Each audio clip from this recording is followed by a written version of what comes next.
It's the Boris Dirk podcast. Welcome back, everybody. It is finals week. We are 2 days away from the start of the NBA finals. Boston and Dallas. A lot of people would have said Boston before these playoffs started. Probably not a lot would have said Dallas, but here we are. I think it's going to be a great series, and Drew and I have a lot of takes on how we think this will go and some potential swing factors in that series. Before we get into that, Drew, how you doing? Let's find some reasons to bet on the Mavs as Oh. the anti-Boston Tea Party over here. And then, as we have started to do for this time of year, we've got a little prospect corner at the end of the pod to give you guys just a little taste of draft talk with the NBA draft about a month away. But let's get into it. As we go into this, Drew, is there any swing factor or just dynamic in this series that you'll be looking forward to see how it plays out?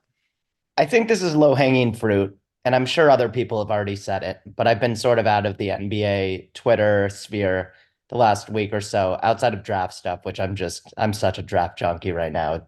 It's actually a drug. But if I were a Celtics fan, I would really worry about Tatum internally taking this on as like a Tatum Luka series. Because the Celtics certainly have a chance to win the finals. You make it to the finals, you have a chance to win the title unless you're playing like a healthy KD Warriors. But Luka is the superior individual player. He's the superior sort of individual engine for a team. And the Celtics are just a really impressive, deep, efficient squad with selfless guys who play multiple roles and across 6 games could have 6 different guys who play like a superstar. And that's their strength. And that's why they've been a historically great team this year. So the first thing I thought when this matchup was solidified is if I'm rooting for the Celtics, I want Tatum to understand that it's not him versus Luka. Luka's going to be Luka. You can pretty much bet that even if Luka doesn't shoot efficiently, that he's going to be the most impactful player in the series just because of all the Luka stuff and the mastery and the control of tempo and spacing and all the things that Luka does that only maybe one or two other guys in the world can think about doing. If the Celtics win the title, it'll be a title by committee, and Tatum should still be the odds-on favorite to be Finals MVP if it's a Celtics title. But you gotta do not try to outplay Luka. Do not try to imitate Luka. Your games are drastically different. There are certain things that Tatum does better, and just keep all of that in mind. And I think the Celtics will have a better chance. Yeah, and the strength of the Celtics team really is how much better their third, fourth, and fifth best players are than your third, fourth, and fifth best players. That's what's made them such a dominant team this year. I sort of have jokingly said that they're the only team in NBA history where their third and fourth best players are better than their first and second best players, which, obviously objectively. God, we are such sour bitches. It's unbelievable. The Celtics are so good. I know. Let's just say that out loud. The Celtics are really, really good. And a lot of this is just our own baggage. But yeah, that's one of my favorite Klotz bits for sure. Yeah. They are they're sort of like they're similar to the '04 Pistons in that construction where they have 5 all-star caliber players. Maybe Tayshaun Prince was an all-star caliber player, but it's just a really deep, well-rounded team, and their top 6 is as good as any top 6 I've seen, especially the sort of depth of it in the last, 10, 15 years. And I agree. A big part that I'm looking forward to seeing is how the Celtics match up defensively. It seems like Jaylen Brown's probably going to be the primary Luka defender, and he's done a decent job on him in their matchups in the past, but I think eventually, and some of this is probably moot because the Celtics switch a lot. They're comfortable switching Drew, White, Brown, Tatum, all interchangeably, even Horford when he's out there. So they're going to switch a lot. But as we've seen, even elite defenders really struggle to contain Luka one-on-one. Like Jaden McDaniels was just not strong enough, despite his length, his quickness, his defensive instincts, to really bother Luka in that Minnesota series. And I think eventually the same thing's going to develop in this series where Drew Holiday is too small. If Luka will try to get Drew Holiday switched on to him, he does not see that as a challenging matchup. Derek White to an even greater extent because they're just too small. Jaylen Brown, I think, is probably going to prove to be a little too small, but will be able to hang in there decently. And I think ultimately that's going to leave Tatum as the best primary Luka defender on the Celtics. And teams in general in the NBA now don't like to use their first star option offensive player as the number one to check the number one player on the other team. That's just either they like to use them in help so they can conserve their energy for offense, or Tatum's a really good help defender too. I think as this series goes on, Tatum is going to have to guard Luka more and more, and a large part of how this series goes may be dictated by just how good he is at that, because he is the one guy who on this team who he's 6'10", he's quick enough, or 6'9", he's quick enough to deal with all the different counters that Luka throws at you, and he's strong enough at this point in his career that I think he can hold up better physically than any of the other guards and forwards on the Celtics team. So the Celtics may be loath to have him be that primary defender, but I think eventually they're going to have to. And then the backcourt, I think, is where Boston can really shine in this series, because that's not defensively the strength of the Mavericks is their front court. So Drew and Derek White are going to need to be really aggressive in attacking Kyrie, attacking Luka, or wherever Luka is trying to hide on defense, and really trying to punish that way on the offensive end. But yeah, this is usually it's a pretty clear idea of what the matchups are going to be on both ways going into a playoff series. But I feel like this one, there's a decent amount of mystery. Luka's averaging 28.8, 9.6 boards, and 8.8 assists in these playoffs. If he maintains those numbers, he's the third player to average 28, 8, and 8 in at least 15 playoff games ever, along with three other years: LeBron in 2015 and 2018, and Jokic in 2023.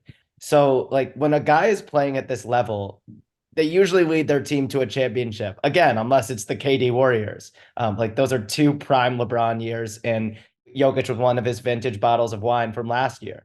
So that's just something crazy to overcome, obviously, that the Celtics can do as a committee, but it's going to be a journey. But just to, double down on just how great this Celtics team is, whether we like it or not, they're the first team in 28 years, in the 28 years of which the NBA has been collecting play-by-play data, to be the best team in the regular season and each of the first three rounds of the playoffs. So they were plus 17 in the first round, plus 8.5 in the conference semis, and plus 6.3 in the conference finals. We talk a lot of shit about the path they've had, but they've been historically dominant. There's just no way around it. Have they not been tested, and could that be an issue? Because inevitably against a Mavs team playing at this level, you're going to face a lot of adversity. Maybe. I mean, obviously I've been wondering that now for a little while. To your point, Kyrie and Luka, they've taken big steps as defenders. They've put in great shifts for the Mavs in these playoffs. Kyrie is 6'3" with like mediocre length, and yet he's playing like a 6'7" wing on defense, it feels like. Doesn't matter. Like you said, you still got to attack those guys. Even if they're average, above average defenders, you need to tire them out. You need to make them expend any little extra bit of energy you can. Attack Kyrie like he's a typical 6'3" defender and not the guy he's been to this point in the playoffs. Yeah. And to your point about, the Celtics being tested or not being tested, I think for that reason, it's really key for the Mavs to win this series, I think, to steal one of the first two games, and maybe even game one, I think might be their best chance at that, because yeah, Boston is going to be in for a much higher opponent level of play in this series than they have at any of their series to this point. And that's not taking anything away from them. That's just the circumstances. And the Mavs have to take advantage of that, whether it's game one or game two. If Boston can, withstand that adjustment period of going from the lesser East teams that they've played to this Mavs team with Luka as either the best or second best player in the NBA at this point, Kyrie playing at a top 10 to 15 level, and just like their bevy of role players and intensity on the defensive end, they need to adjust to that quickly. And contrasting that, the Mavs need to take advantage of that adjustment period as best as they can. Go back to Dallas with the series tied one apiece. I mean, I think it's going to be a long series regardless. I think these teams are pretty evenly matched. And if you're going, there's all these stats floating around basically since the trade deadline and when these teams have had their full complement of players, they've been, I think, to two best record teams in the NBA, including the playoffs.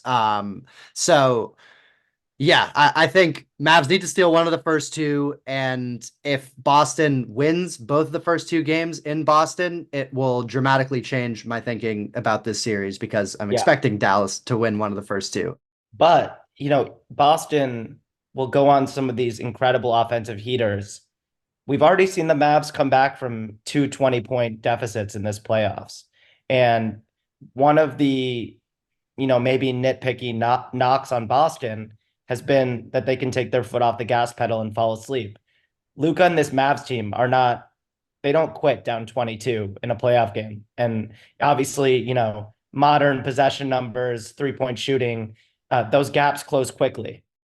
Let's also talk about the way Boston can be most successful on offense, because I Yeah. think Boston with the ball is a really interesting phase of this series. And I noted Boston's most efficient game of the playoffs so far offensively was that game 2 against Indiana, when they really just started hunting the shit out of Tyrese Halliburton. They chose him. He was the guy that they were going to make feel the pain on defense. I mean, the Mavs haven't had one guy that I feel like is just complete mincemeat on defense. But again, attack Kyrie. I also feel like, and this isn't, in the modern NBA, you don't hear this a lot. I feel like the mid range could be a really crucial area of the court for Boston, because I think you're going to have to find ways to frequently engage these Dallas rim protectors. And it isn't going to be easy to finish over Gafford and Lively. We've already seen that. Like, those guys can change shots even on the best drivers in the NBA.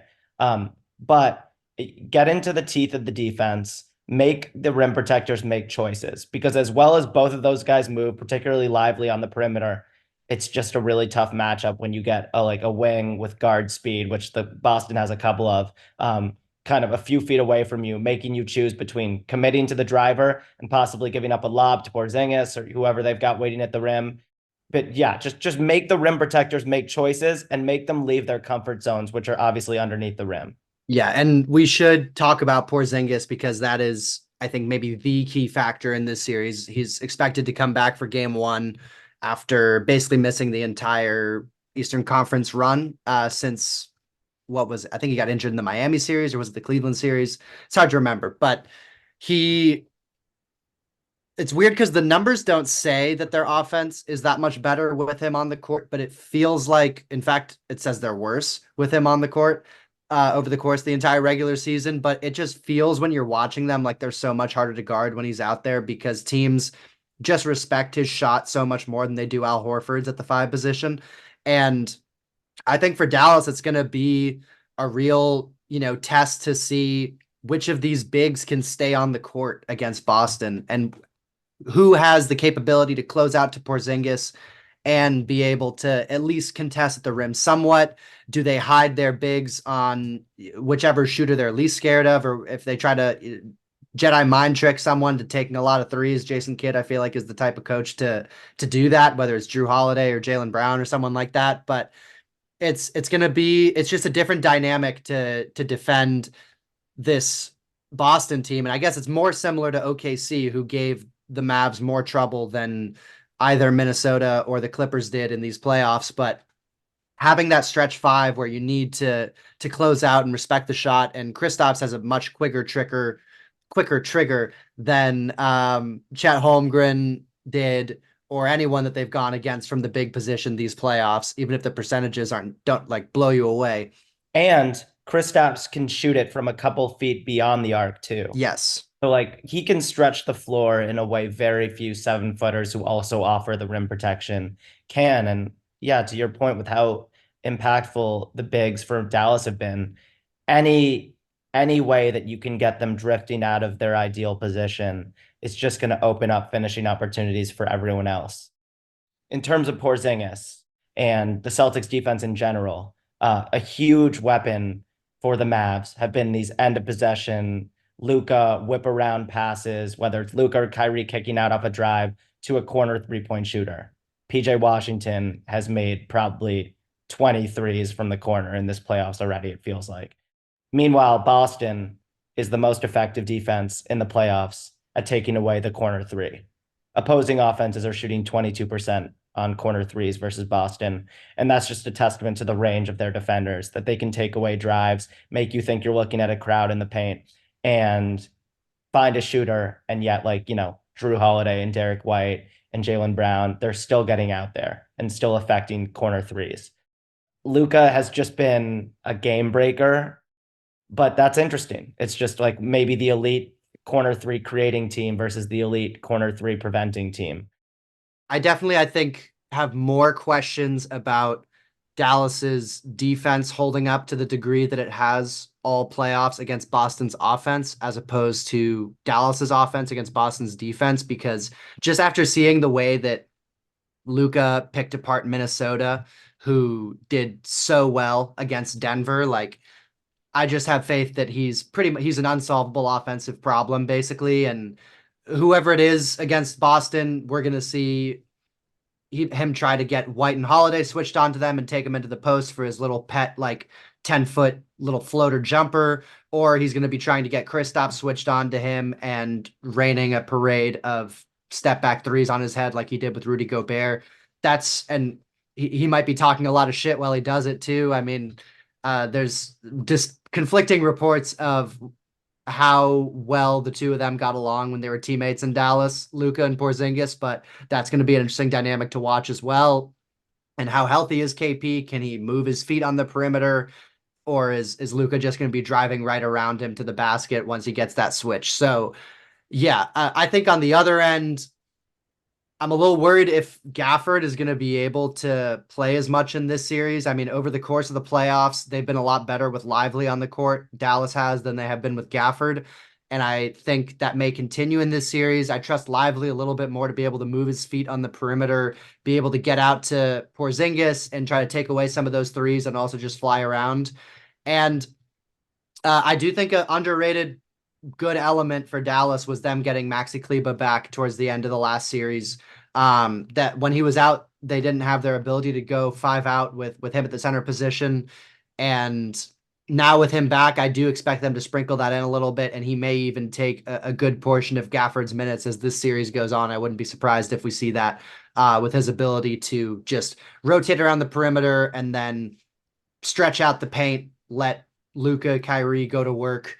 And I think that that's the side of the court where it's going to be decided, is the Mavs D against the Celtics, because I think offensively, Luka is just going to be able to still do what he wants, even if Boston has all these bodies to throw at him. The Celtics have so many more shooting threats than Minnesota. There's no Rudy Gobert or Kyle Anderson. It's such a pick your poison offense. They had the most efficient offense in NBA history for a reason. I mentioned that they should target Kyrie and Luka. In the 2 games that they played this year, these two teams, Luka was involved in 22 ball screens with the Celtics on offense.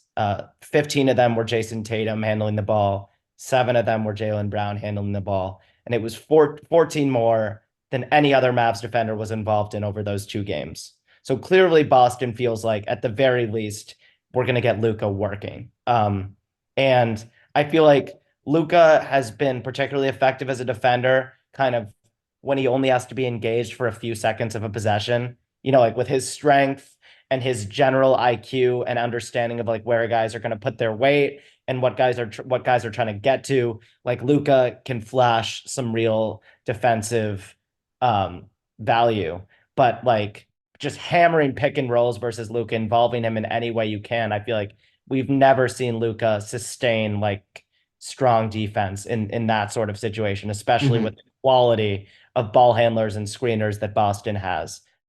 Yeah. And then another swing factor I think that we need to address is the clutch matchup. I expect, I mean, it's no secret we both love Dallas's clutch time offense, and objectively, they just have two of the best clutch players in the NBA right now, and Luka Doncic and Kyrie Irving.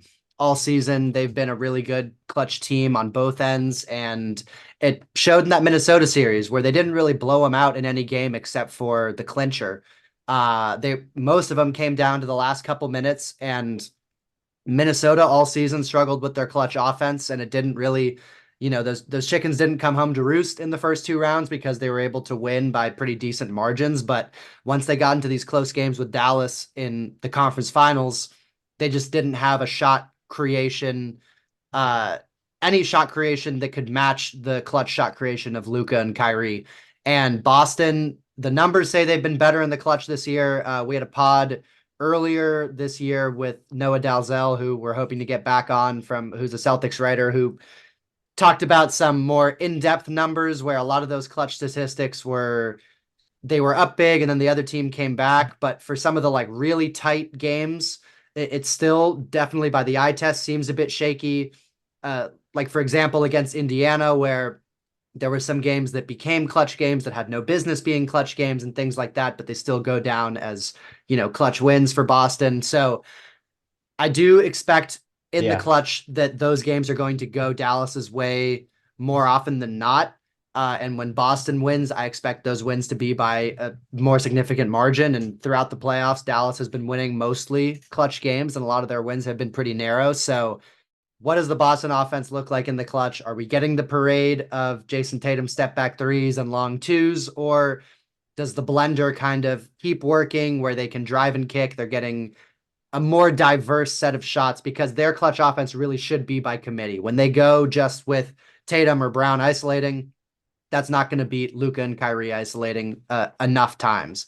But when they continue with their drive and kick, they're getting open looks for Holiday, White, or Brown and Tatum on sort of relocation threes, or they look to Porzingis on post ups, things like that. Then their offense is more unpredictable and they have a better chance. But the reason, and we can get into predictions, but the reason that I lean towards Dallas in this series is because I do think these games will be close. Because I think Dallas is too good defensively to get blown out, and Luka and Kyrie are just playing at such an otherworldly offensive level right now that I think they'll be close, and the Mavs will.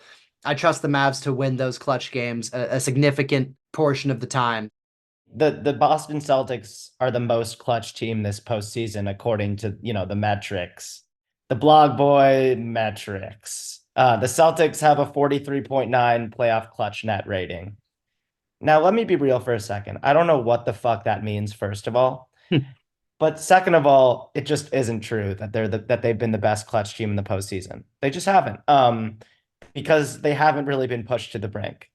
So my definition of clutch is apparently different from, synergies. But the closing game versus Indiana, Jason Tatum was bad Jason Tatum in the last 30 seconds of that game. That was a terrible shot decision he made at the end of the game.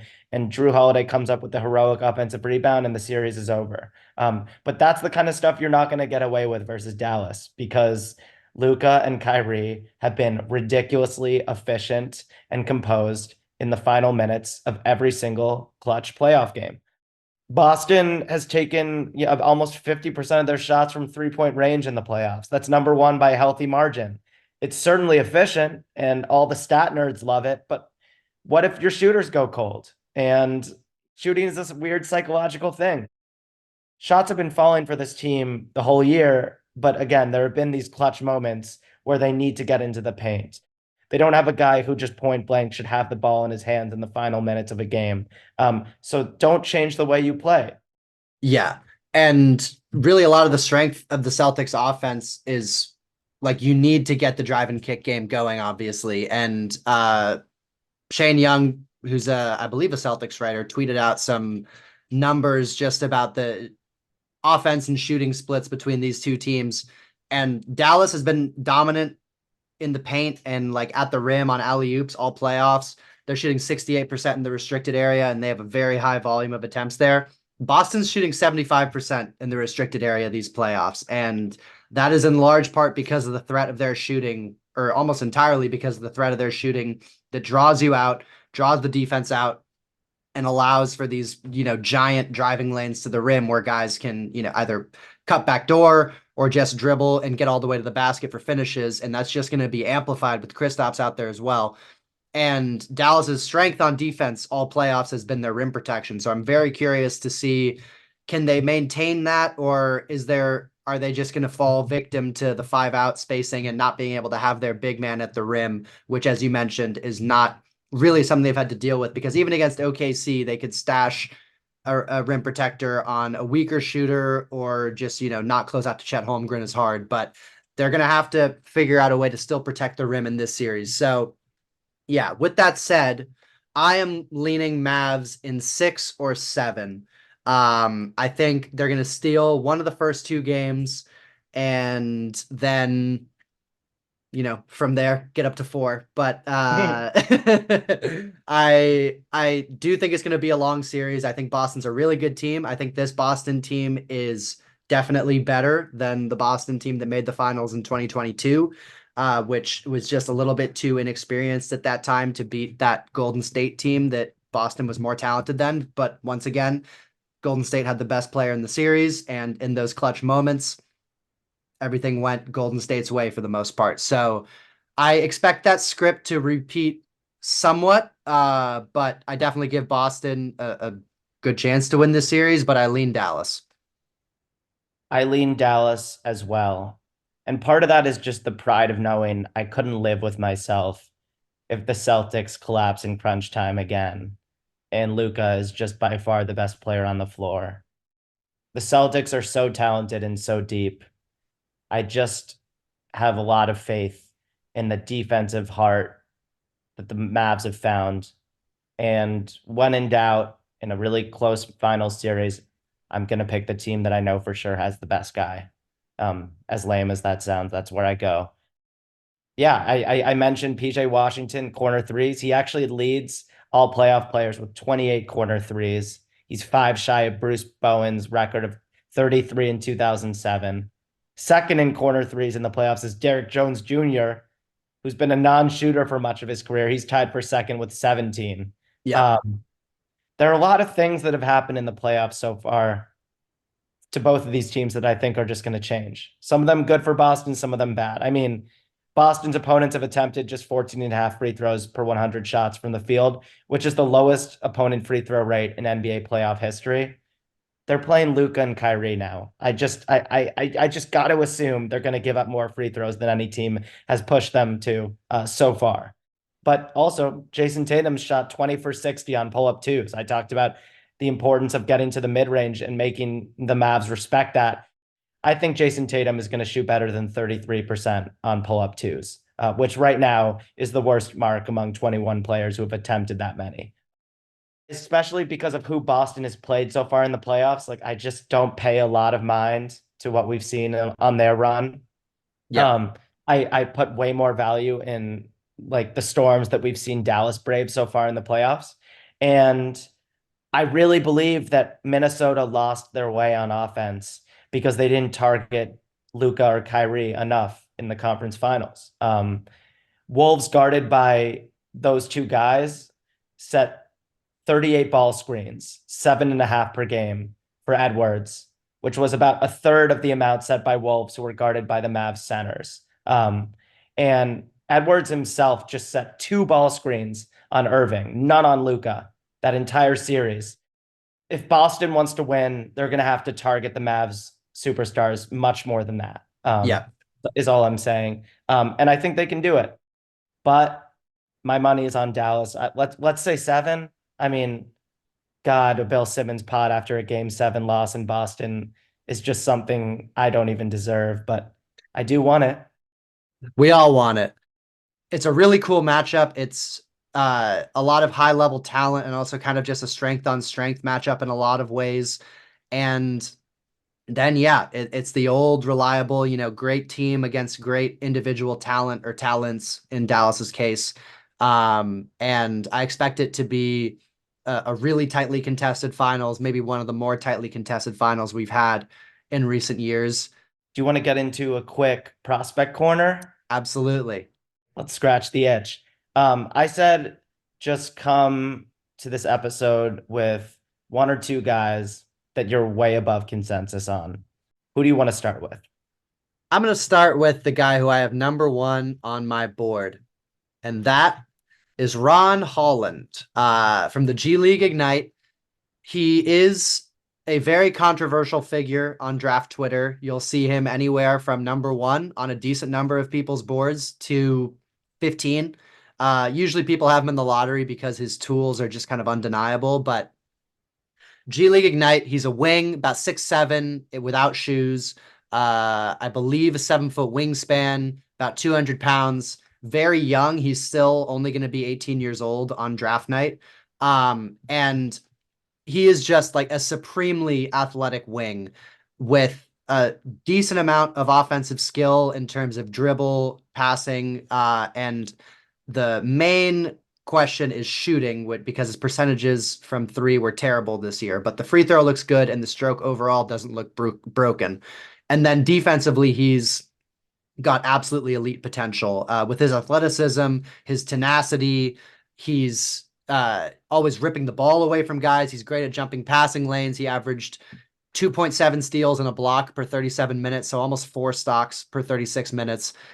Strong, physical, and then once he gets the ball in transition, just an absolute dynamo, capable of, he's a dunk contest winner potential in terms of what he can do off the bounce like that. And he can finish through contact, draws fouls at a really high rate as well.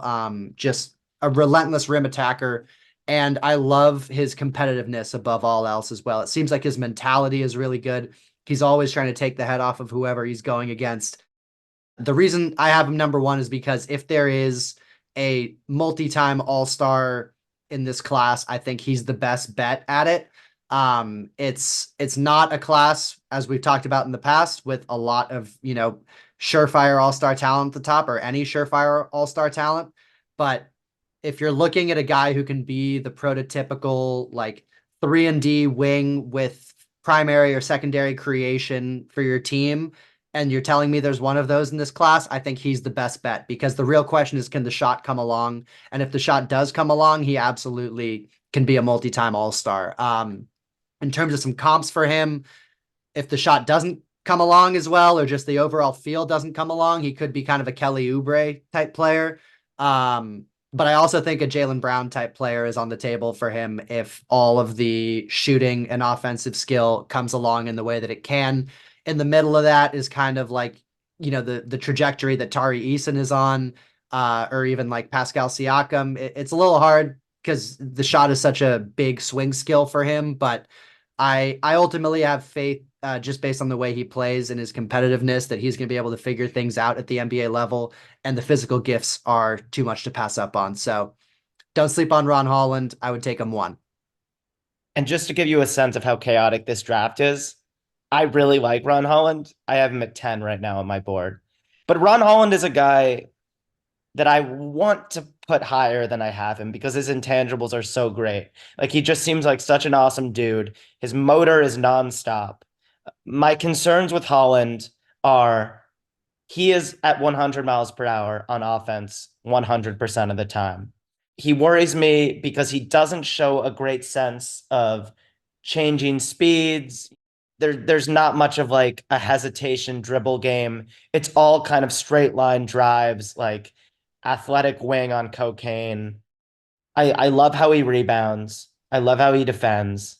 I love that as a 19-year-old in the G League against grown men, he was toward the top of the leaderboard in free throw attempts. He just doesn't stop attacking. And he played on the worst G League Ignite team in the history of the program. And they're now shutting it down. So it Yeah. will go down as the worst team ever. They went something absurd, like 2-32 or something against these pros. But Ron has the athleticism, he has the motor, and I think he has real leadership qualities as a dude.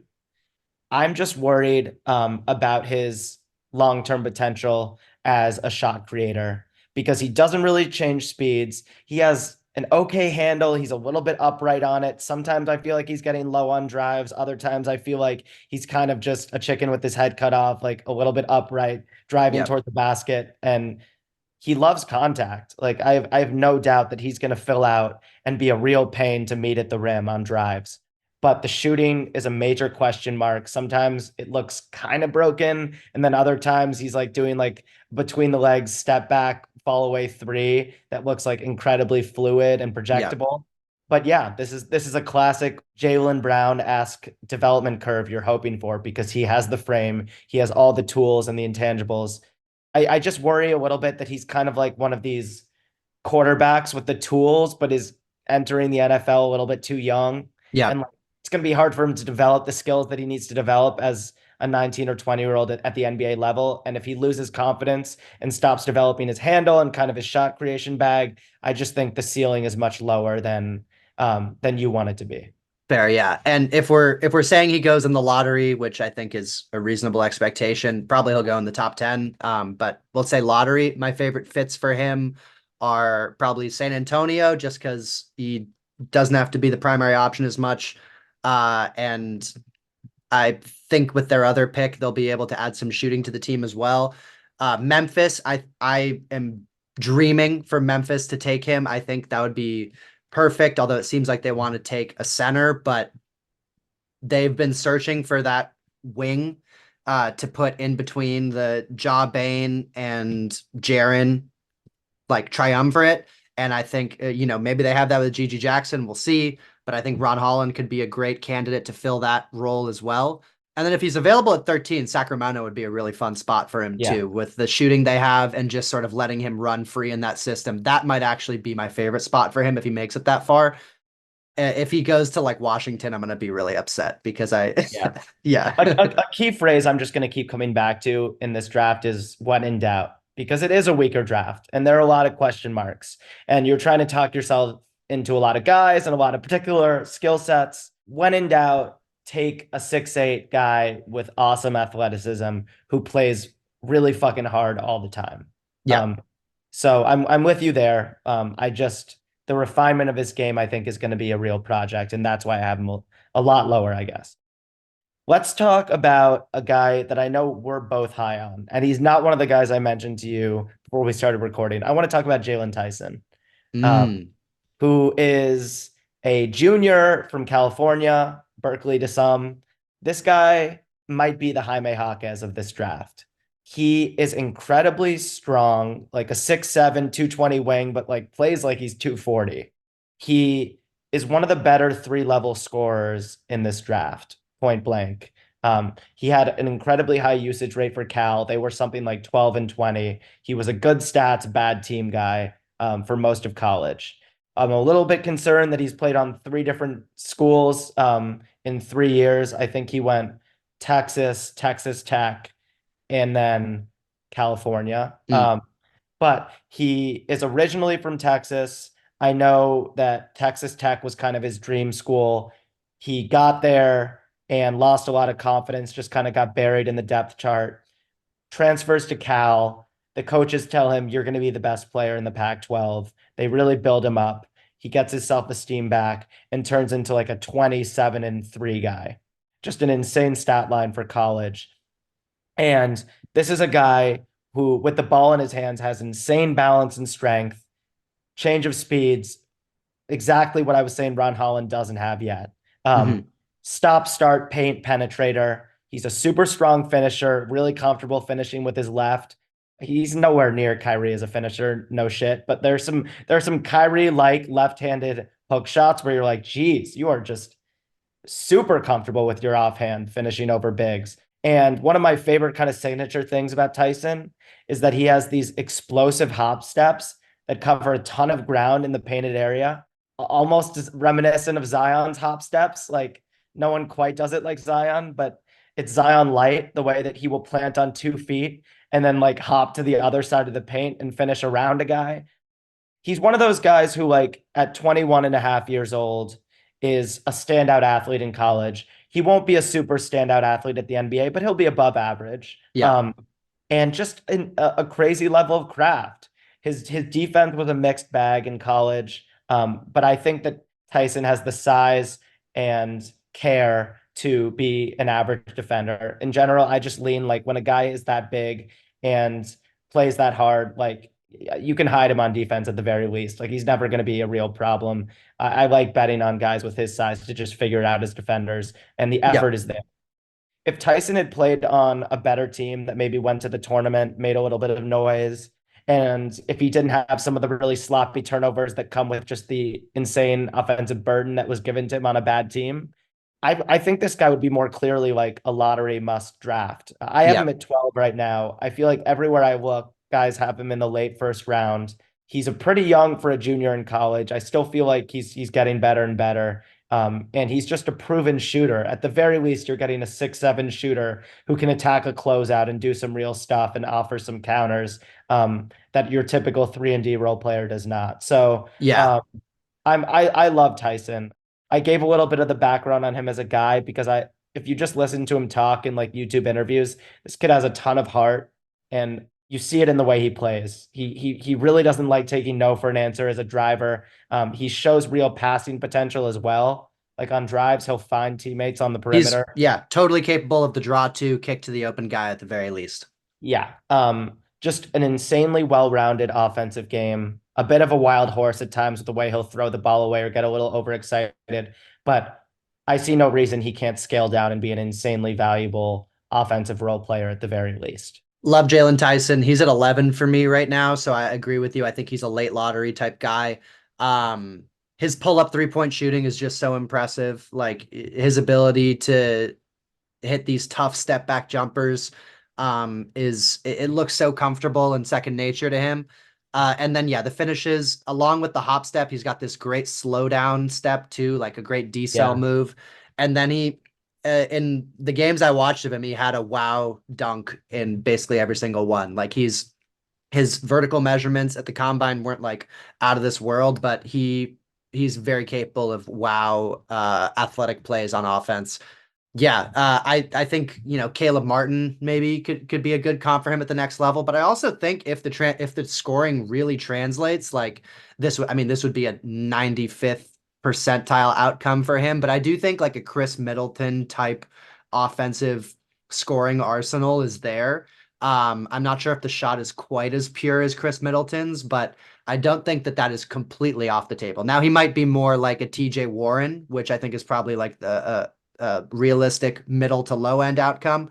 Although TJ Warren was really good for a minute, and then I think injuries kind of took him Yeah. out. But But I see what you mean with both of those guys because he's got the touch around the rim that TJ Warren had. Um, Obviously Middleton is a crazy one. Like, if we think that that's even closer to like an 80% outcome for him, obviously he'd be like in our top five. yeah, I see where you get there though, because he has this really juicy back to the basket game. He backs you down and he has like a ton of spins, turnaround J's, kind of like passing feel out of that sort of action. That's also what led me to the Jaime comparison. love that one.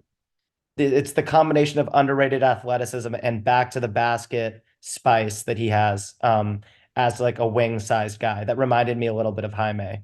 Yeah, But I think this guy is a high floor with an underratedly high ceiling for an upperclassman. agree. And in a draft where I feel like, and we'll talk about this more and more, my working theory is just the freshmen and younger international guys are this draft's weak spot. Not, and not all the way around, but, I think generally the vets are solid and we're kind of grading the teenagers on a curve because the highly touted teenagers are usually the best prospects in any given draft. I think there are some upperclassmen with underratedly high growth potential. And And I feel the same way about Dalton Knecht, who's another guy that we don't need to go deep on, but I just think has been kind of pigeonholed as like, oh, someone should take him in kind of like the 8 to 12 range, 7 to 12 maybe, as like a sure thing shooter. Another three-level scorer, has a little bit more trouble than Tyson getting to the rim. But as you've mentioned, when he gets there, he's a good finisher, athletic. He can dunk a lot of balls that, white shooters at his size we don't usually expect to dunk. I think that this is a draft where some of these 22, 20, even 23-year-olds might hit some ceilings that we're not used to. yeah, And that's in part just because also like guys are older than ever in college. The COVID years, the extra eligibility, guys are manipulating the system to make NIL money, almost into their mid 20s. And we've seen recently guys like Jaime, guys like Desmond Bain get to the league a little bit older and still show real star ceilings. So I'm trying to keep that in mind as I evaluate guys like Knecht, Tyson, I'm trying to think. Tristan da Silva, even, who I think is still more of a role player. But Devin Carter, maybe even Zach Edey. Like, don't think that you know for sure how good a 22-year-old can be. All of these guys are still getting better, and they've also been empowered to grow their skills at the college level in a way that, a 19-year-old like Ron Holland is going to get to an NBA team and maybe not have the freedom to do. Yeah, and we can close with Edey because he was the other guy I wanted to talk about. With Connect, yeah, I love his shooting. I think I mean, Reed Shepard's probably the best pure shooter in this class, but Connect, his ability to get, I think he has the most projectable 3-point shooting volume in this class just because of his Yeah. ability to run around, his high release point, his size, all those different things. And the most likely outcome is probably he's as a Cam Johnson, Duncan Robinson type player. But I do think he could be very similar to current Klay Thompson, not peak Klay Thompson because he's not, I don't think, going to be that level of defender. But I do think that sort of current Klay Thompson is a pretty solid outcome for him as well. And Yeah. I got into some Twitter debates about that as well. Something I mean I'm more optimistic about Connect. I have him all the way up at 5, and I think he's going to be better than current Klay Thompson. Mhm. I don't think he's going to be vintage Klay. Uh, 23 years old, but Connect I think finished growing when he was like 19. He was a JUCO guy into University of Northern Colorado into Tennessee. So there have been many stops along the way. Every single stop the fan base and the coaching staff fall in love with him. He makes an amazing impression. He shoots incredibly efficiently. And he is now, after a really late growth spurt, and a guy who still says that he's growing into his body because it happened recently. He's 6'6" with an 8'6.5" standing reach, which is basically NBA 3 size. So he's big for a shooter. And I think Yeah. the very least on offense, you're going to be getting like a Max Strus type guy. I don't think he's a Max Strus type defender yet. He has the athleticism and size to get there. Hit the ball is out of his hands so quickly, and like he gets his shot off against long, like 6'8" SEC NBA level athletes with ease. To your point, high release and longish arms and just great elevation. If it can't be a great finisher in the NBA, he's still going to be a great 1 or 2 dribble pull up guy because he has just as much touch from the mid range. I just love his offensive game. And another guy, when in doubt, take the sure thing shooter with awesome intangibles that every coaching staff says is like their favorite guy they've ever coached. Yeah. All right. Let me close out with the big man, Zach Edey, 7'4", 300 pounds, 7'10" wingspan. $3. I wanted to read those measurements out because I think everyone is kind of missing the forest for the trees here with Zach Edey. Like, people talk about how he's going to be this big plotting center in the NBA, and yes, but he's not just going to be a big plotting center. He's going to be the biggest player in the NBA next Yeah. year. And he's got really nice touch around the basket too. If he's within a certain range, like hook shots with either hand feel pretty automatic. He's got great hands where it feels like every ball that's thrown into him, he catches. He's great at grabbing offensive rebounds for putbacks. And I think there's a really good chance that no one is going to be able to guard him one-on-one in the NBA, or like very few people, Donovan Clingan did a decent job in UConn, but he's also going to enter as one of the biggest players in the NBA. He might be the second biggest player in the NBA after Zach Edey next year, aside from Boban. And Boban is a possible outcome from Zach Edey. I'm not denying that. But if no one can guard him one-on-one, I think having a guy who's a guaranteed double team every time he touches the ball is very worth taking in the first half of this first round. He shows passing flashes, but he's gonna need to get better at reading double teams Yeah. because he had a negative assist to turnover ratio in college, and he's gonna need to be able to read those double teams and kick to the open shooter. He doesn't have to be Jokic as a passer, but he has to be able to make the easy ones. And then the other thing is he's just a complete foul magnet. He would just foul out entire teams' opposing front courts. Like, even in the national championship game against UConn, which they lost, he got all their centers in like 3 or 4 fouls with like not that much time passing. And the free throw stroke looks good. There's been videos going around of his 3-point stroke, which, we'll believe it when we see it, but I really like his touch on his free throws. Um, yeah, and then defensively, there are concerns. He makes you play a certain way. Like you have to play drop with him on the court. You basically need him to try to follow the Brook Lopez model of defense, but he's so big that he is a real rim deterrent. And he's a little bit more agile and mobile than he gets credit for. Even in the combine, he was more agile in those testing things than Klingon was. Yeah. Which, not that he's going to be a better defender than Klingon, but he's not like a complete stiff on the defensive end. And the fact that he's 7'4" with that wingspan, like he's going to be able to protect the rim better than someone like Valanciunas can. So yeah, for all those reasons, I have him. Where do I have him right now? I think 13, 14. Yeah. So that's like a little bit higher than it seems like he's rumored to go in the middle of the first round. But I think the ceiling is underratedly high if you do draft someone who can't be guarded one-on-one, like, and he does figure out how to punish that as far as passing out of double teams. That's a really valuable offensive weapon that I think, like, if he gets drafted to a contending playoff team, could be a really interesting kind of curveball to add to a playoff team's bench. The problem comes a bit more with fit because if you have him, you do have to play a certain way. So it becomes a little bit more complicated when trying to figure out who should take him. But I think just as an upside swing, he's worth a shot. Again, when in doubt, take the all-time great college player. He's truly one of the best guys to ever grace the college game. You talked about the defensive concerns, and everyone's so obsessed with how a guy like Edey can move his feet. I'm one of those people. I'm like, I actually want to see him move his feet less. You're so damn long. Like, just keep your feet planted, keep a firm base, and just extend your arms, and you can contest a lot of shots where it looks like guys have space, but they don't because of where your hands reach. Also, I think Edey, what gets lost in the Edey conversation when he's compared to other just behemoths is that he's kind of springy. Like his vertical isn't great, but he gets to the rim very quickly. He's Mm-hmm. quick off his feet. He is a legit lob threat.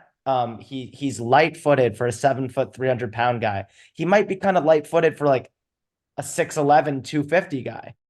He's not the sort of laborious mover that you'd associate with that size.